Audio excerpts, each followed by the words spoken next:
Hi ఇవాళ వచ్చేసి మన స్టోర్లో చూడు ఏం శారీస్ వచ్చాయో షినాన్ checks.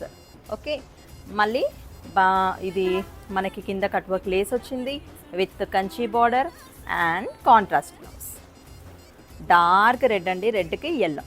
Okay, colour combinations lace కూడా కాంట్రాస్ట్ లేస్, రెడ్ లేస్ చాలా బాగుంది. అండ్ ఇందులో అన్నీ కూడా ఈసారి కలర్స్ అన్నీ కూడా బ్రైట్ కలర్స్ అనమాట. ప్రైస్ వచ్చేసి 3500. Okay, pink with yellow combination. Okay, and ఇంకొకటి వచ్చేసి ఇది కొంచెం జాముని టు డార్క్ పర్పుల్ లాగా ఉంది. ఇది with yellow, again yellow combination. Okay, ఇది ఏంటంటే ఫాలింగ్ ఉందండి ఫ్యాబ్రిక్. మీరు చూసుకున్నట్టయితే లైట్ వెయిట్ ఉంది, ఫాలింగ్ ఉంది, చాలా బాగుంది, స్టిఫ్గా లేదు. మనకి షినాన్